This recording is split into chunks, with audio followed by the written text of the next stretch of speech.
Hello, welcome back to R2’s Money Mayhem. My name is R Square, and we are doing Week 7 picks. Ow! What was that for? Stop! Stop it! Okay, fine. You guys handle right here for just a second while I deal with this, and you guys can watch a really long intro video while I'm doing this. Bye.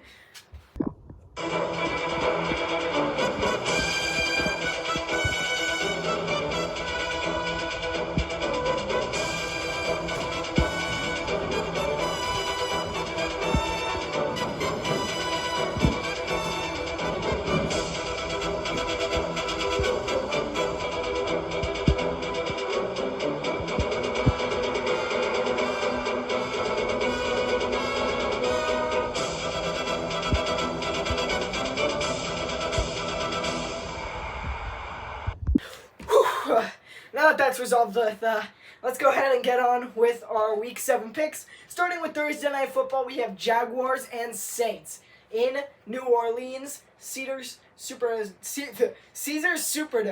We have the Jaguars coming off a strong trip to London. They're back in New Orleans, and they've had a pretty successful mid-season so far. And now going into New Orleans, I think they're going to pick up a win here. I'm taking Jacksonville over the Saints. Next up, we have the Raiders and the Bears. Jimmy G with that back injury. I don't know if he's going to be 100%, but at the same time, if you're going to play a backup quarterback, might as well play it against the Bears, who also lost their quarterback this week. Justin Fields hurt his hand. We don't know if either of these two guys were playing, but nonetheless, I'm going to take the Raiders over the Bears. Next up, we have the Browns and the Colts. Deshaun Watson potentially returning for this game against Indianapolis, and Anthony Richardson being out for the season. But ultimately, it's going to come down to that tough Cleveland defense, and I think they're going to be able to hold off Indianapolis and claim a win in Week 7. Next up, we have Bills, Patriots. I'm taking Buffalo over New England, no doubt about it. Mac Jones really struggling to get going. I wouldn't be shocked if we saw a new quarterback in New England by the end of the year, and potentially Bill Belichick's retirement notice to the front office, which, by the way, is also him. Next up, we have the Washington Commanders at the New York Giants. This is at 1 o'clock on Sunday. So we have Commanders, Giants in New York. This is going to be a tough game, but the Giants actually looked pretty good on Sunday night with strong defensive approach against Buffalo, and in general, their team looked much better, and Tyrod Taylor had a really impressive performance, and Washington also had a very impressive performance. I'm taking Washington over the Giants. Next up, we have Falcons, Buccaneers. Desmond Ridder gave fans hope in Week 5, only to disappoint them again in Week 6. However, the Bucs offense looked really disappointing against Detroit in a disappointing loss in that one. Nonetheless, I am taking Tampa Bay over the Falcons. Alright, I'm going fast now. Make sure you're listening. Alright, here we go. Next up is Lions, Ravens, probably the game of the week at the 1 o'clock window in Baltimore. I'm taking Detroit, who's off to a hot start. I think they're going to defeat the Ravens in this one. Next up, we have Steelers and Rams in Los Angeles. This will be an interesting one with two teams that haven't exactly been overly successful to open up the year, but I'm taking the Rams, maybe get Puka Nacua and Cooper Kupp going a little more. Sadly, they did lose rookie Kyron Williams to an injury, and he has landed on IR. Next up, we have the Arizona Cardinals and the Seattle Seahawks in Seattle. This will be an interesting game. The Cardinals really have struggled a little bit to open up the year, but I think they might be able to get going in a divisional rivalry, maybe pull out a win here. I'm not picking them, so don't use my words against me there. I'm taking Seattle over Arizona, but I am saying that if there probably is one, the two that I've picked so far that are most likely to be upsets is probably going to be somewhere in the lines between Cardinals, Seahawks, and Raiders, and who do the Raiders play?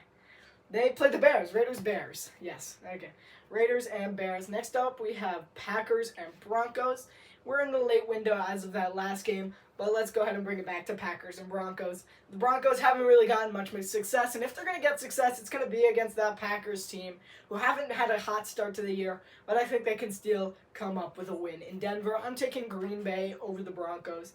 Then we have probably America's Game of the Week and what I believe to be CBS, Chargers and Chiefs in Kansas City. Man, that's going to be an interesting matchup. It's always fun to watch Justin Herbert play against Patrick Mahomes. However, with Justin Herbert with that hand injury, that finger injury, that broken finger, really keeping him from throwing well against Dallas. I'm surprised that he's played through so many injuries in his time. So I am taking Kansas City over the Chargers.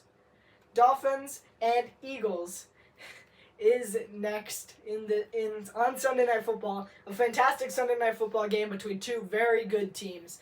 I am taking the Dolphins in the upset pick. This is another one which I'm probably going to end up regretting, but I'm fine with it. There's a lot of teams I'll buy. I might get lucky with a couple of wins. And of course, Monday Night Football is 49ers or Vikings. I am taking the Niners to rebound after a tough game against Cleveland. The bye teams for this week are the Cincinnati Bengals, the Dallas Cowboys, the Tennessee Titans, the New York Jets, the Carolina Panthers, and the Houston Texans. We'll see all of those teams again in Week 8.